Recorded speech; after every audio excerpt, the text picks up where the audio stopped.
Move ontmoette in Londen Stefan Schwartz, design director voor Nissan Europe. Hij vertelt ons wat er de laatste jaren zoal veranderd is. The philosophy of Nissan is to be customer-based and to come up with trend-setting approaches to the vehicle. Nissan is changing very rapidly now over the last, if you look at the 5 last years, there's been a radical shift, and that's why we've included this in our advertising campaign. The mindset has changed and the approach to industrialization of cars has changed. We've shifted from a more engineering-orientated approach to a much more design-driven approach. So that means putting a lot of emotion and also listening to what the consumer will expect and what will be especially his dreams of the future. And so this translated into a new aesthetic as well, a new type of functionalities. We do like the idea that instead of looking at other European competitors, we would promote very proudly the origins of Japan in a very modern take. We are not interested into a retro approach. We want to integrate future technologies into a futuristic aesthetic as well, or at least very contemporary aesthetics. I must say we have some quite amazing projects at the moment because, for instance, we're designing a car that is much more inspired by product design or architecture than actually automotive design. So that's on one end of the spectrum. And at the same time, we're designing some premium vehicles as well. So we're really covering a big range. I'm hoping we will have the opportunity to express ourselves from a European point of view on premiumness. And as I said, on the other side, just something radically fresh for young people, which is not really making references to a traditional automotive design, is also something quite unique for the design team here.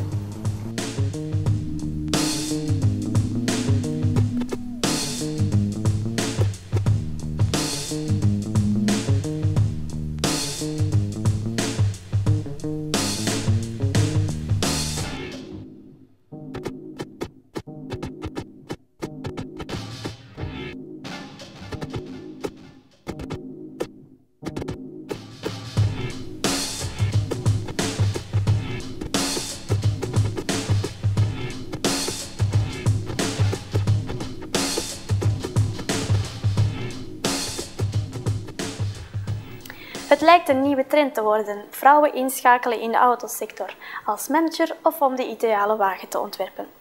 Anne Asensio wordt de nieuwe manager bij Ford. Volvo heeft een designerteam bestaande uit 4 dames. Is de automobielsector vrouwelijker aan het worden? We vragen het Laurent Lemuel van PromoStyle, de eerste trendwatcher in Europa. Nous sommes tous, et le consommateur en général, de plus en plus exigeants. Nous sommes ce qu'on appelle dans la consommation du plus. C'est plus fromage ou dessert, c'est fromage et dessert, mais pour le même prix. C'est-à-dire qu'un client veut tout. Donc, la voiture de demain, on a envie que ce soit une décapotable quand il fait beau. On a envie que ce soit une voiture familiale pour partir en vacances avec un grand coffre et pour pouvoir mettre tout le monde et tous les enfants, et que ce soit une petite voiture urbaine. Alors comment concilier toutes ces voitures?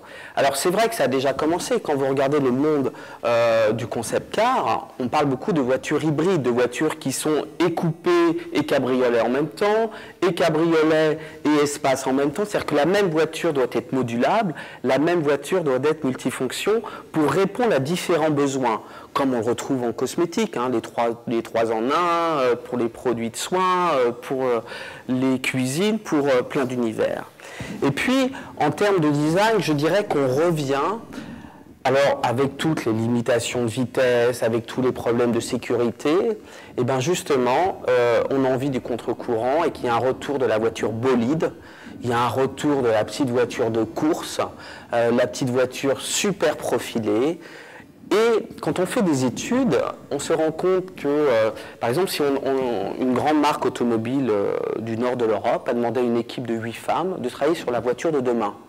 On s'attendait à une voiture très douce, super féminine, comme un petit ruban, une petite dentelle. On a la voiture la plus macho qui puisse exister, coupée au cutter, profilée comme n'est pas permis, parce que la voiture est un bolide, la voiture est un élément d'énergie et de puissance.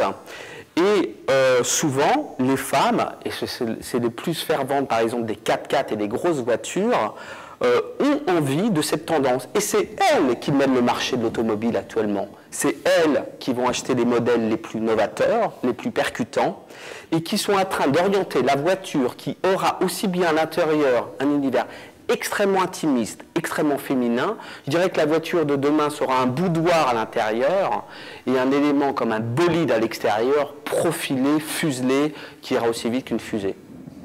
U kunt ongetwijfeld meer tekst en uitleg geven over de auto van de toekomst, de Volvo ICC, bedacht door 4 vrouwelijke designers. I know we all felt that we want to do this. This is just right, just let us do it. But first, we had to put a team together. There are not many women that work in automotive design. We are not excluding men in our project. The only thing is that we don't let them take any decisions regarding the car.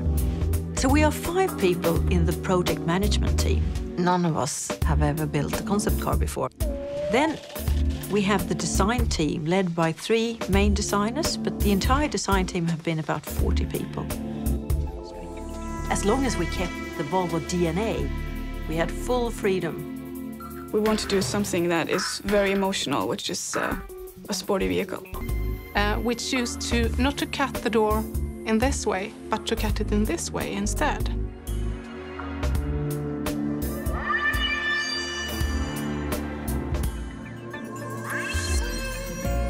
It was very satisfying from going from ideas and start building the car.